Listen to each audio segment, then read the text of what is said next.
Good morning. Welcome back to Traveling Cat Photos. I'm Kat. I'm Harry. And today we are in Redwood National Park. Today we're headed down to Fort Bragg, so come along, let's take a look at the redwoods.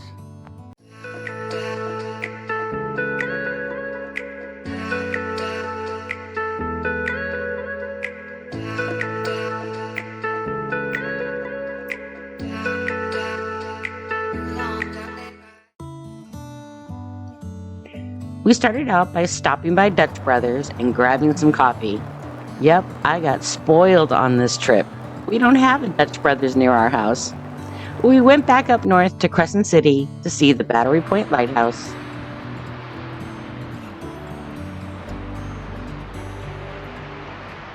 We are in Crescent City this morning, heading into Redwood National Park, but I had to show you the Battery Lighthouse. The Battery Point Lighthouse is incredibly accessible for you to get up to. All you gotta do is climb that grade. It was lit on December 10th, 1856. Visits to the lighthouse and island are only possible at low tide, but it is open 10 to 4 year-round. On the way back south, we saw this place. I mean, how can you miss the giant seals? We'll have to put that on our list for next time. But with 4.5 hours of just driving to do, we had to get moving south. And for those who take photos with the national park signs like we do, the one for Redwood National Park is right at the Vista Point after you leave Crescent City. We got stuck in traffic as construction to repair the winter roads was underway, but also got a peek of just how beautiful it was going to be. We discovered Paul Bunyan and Blue, his ox, at the Trees of Mystery. Sort of a cool nature theme park in Klamath. After passing through Klamath, it brought us to our second stop of the day, the tour through Tree. It's $5 to have that beautiful drive, but we thought it was worth it.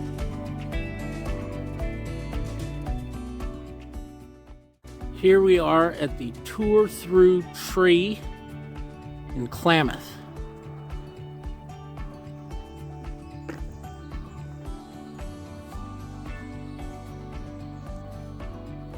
Walking through the tree, presto! This thing is massive. Redwood National Park is home to the tallest trees on Earth, but the parks also protect prairies, oak woodlands, rivers, and 40 miles of California coastline. The national park is free to visit, but the state parks in this system do charge a day fee, which is discounted if you have the federal parks pass. There are 5 free days per year to visit the national and state parks if you don't have the pass. The next one is April 22nd. Just stunning.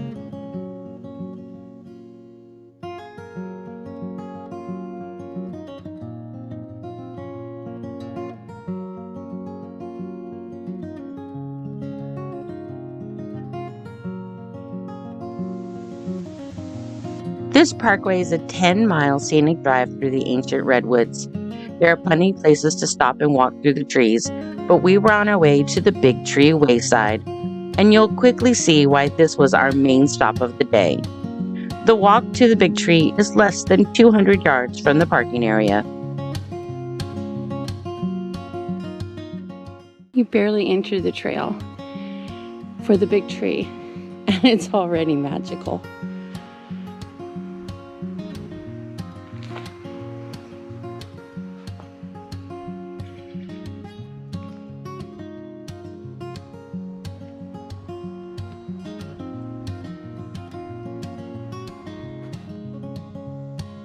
The oldest of these trees started out as saplings over 2,000 years ago. Many of the trails here are totally accessible. There are some really challenging hikes as well. But if you do have limitations, this park is wonderfully accessible. Yes, the Big Tree is truly something to see. It's pretty hard to get the entire tree into one photo.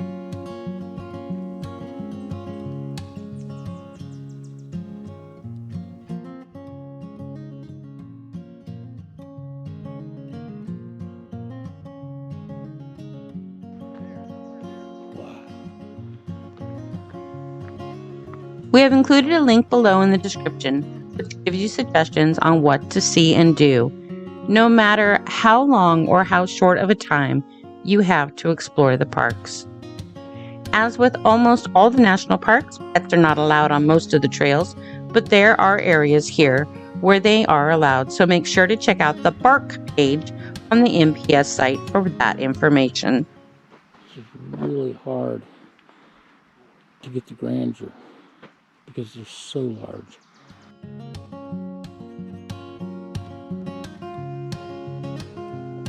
The Save the Redwoods League was born in 1918 due to heavy logging efforts that were clear-cutting the stands of giant tree groves at an alarming rate.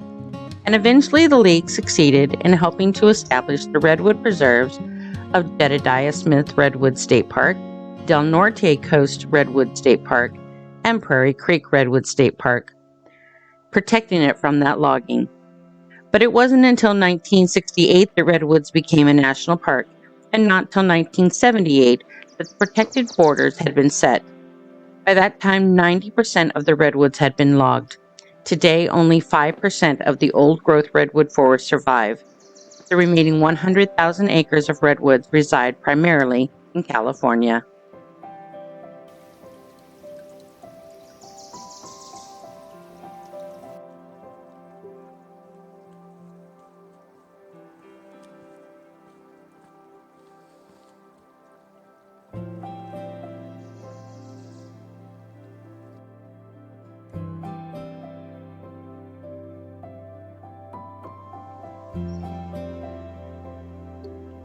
Until you stand next to these big trees, you just can't quite understand the scope of them. This short 1-mile walk was a highlight of our trip.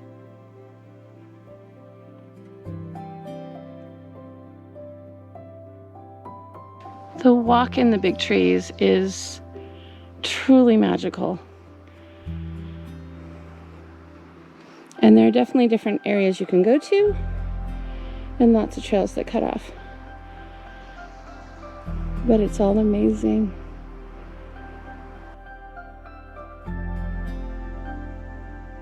And yes, I did manage one photo of the entire big tree. It was hard to drive away from here.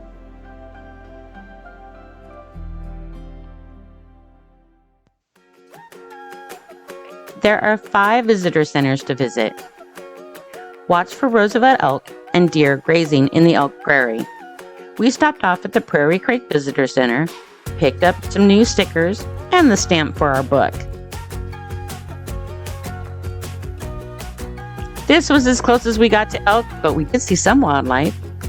And when we stopped off at the Thomas H. Kuchel Visitor Center, we retreated to fields of lupin.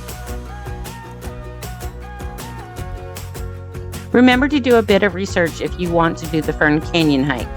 It is one of the national park hikes that require reservations in advance. We did get reservations, but those were canceled last minute by the park due to storm damage on the roads. Something to come back for next time.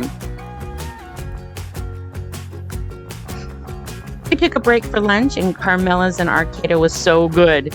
We loved the street art and the architecture. And you know I love the giant hammer.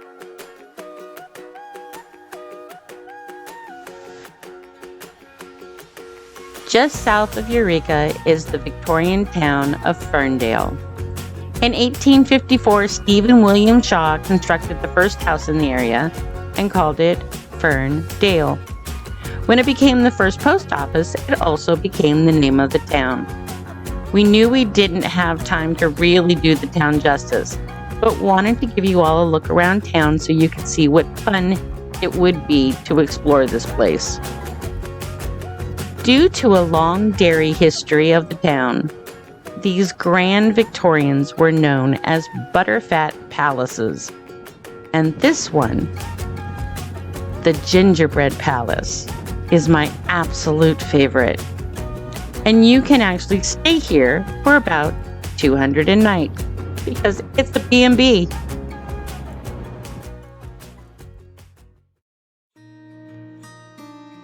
This is where we turned off the 101 and joined the Avenue of the Giants. This 31-mile road runs parallel to the 101 and is just a don't-miss drive opportunity. This trip we only drove about a third of the way down, so we'd have time to get out and explore a bit, and still make Fort Bragg before sunset. The Avenue of the Giants boasts many great hikes, camping opportunities, and easy views of these towering trees. California gets a bad rep for strict environmental laws, but it's hard not to be grateful for them when you're seeing views like these.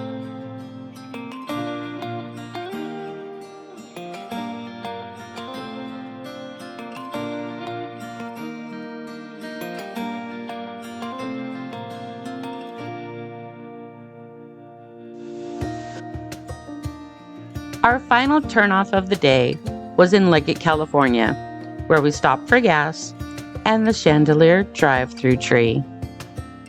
I remember this one from when I was a kid. It is $15 to visit, but you have more than just the tree to see here, including a large visitor center, gift shop, and beautifully carved sculptures.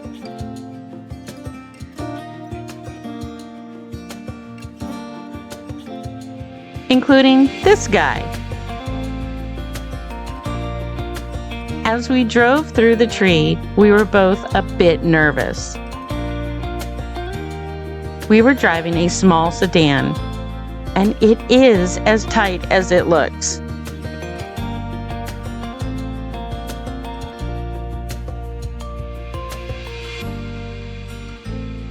We felt for the family behind us in their SUV, wondering if they could fit at all.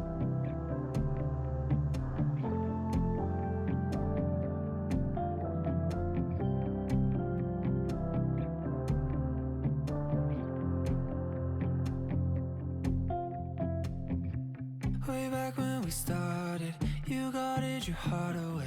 You wanted to fight this feeling. I thought it was nothing. We turned into... Hey there, we're winding up our day here at the drive-thru tree in Liggett, California, right off the 101 going towards Fort Bragg. We had a wonderful day in Redwoods National Park. My favorite part was stopping at the big tree and taking that short little hike through those trees. It was amazing, like secret garden gorgeous. It was really fun. It was really fun. Now, the one thing is I want to make a note of, if you guys are collecting your passport stamps like we do, there are 2 different stamps at the visitor center in the park. So you might want to think about getting them both if you're doing your stamps. So stop at both visitor centers, not just one, to get those different stamps. We're wrapping up now. We're headed to Fort Bragg for the night. Much more exploration to come tomorrow of the California coast. So make sure you subscribe. Give us a big old thumbs up. YouTube loves that. Here we hit the very beginning of the Pacific Coast Highway. Living near Big Sur, we have certainly seen how twisty-turny this highway can get. But this stretch between Liggett and Rockport has the tightest curves we've ever encountered on the one.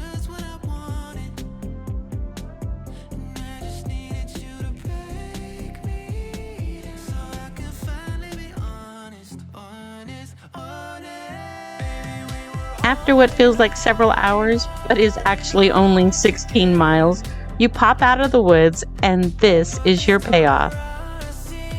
Like the Redwoods, the PCH lives up to the hype every time. With stunning views like this one, you can understand why it's one of the world's most beautiful drives.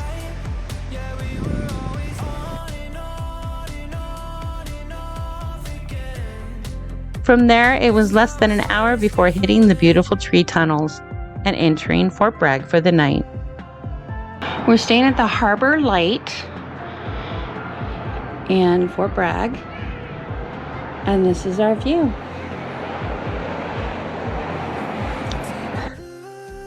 We went down to the marina to pick up dinner at Sea Pals. It was too cold to eat outside on their patio, but the food was so good. We'll be going back there again for sure. Thank you so much for hanging out with us today. Next up is Glass Beach, the Charles Schulz Museum, and the Golden Gate Bridge as we head home to Monterey on our last leg of this journey. So subscribe and make sure to follow along.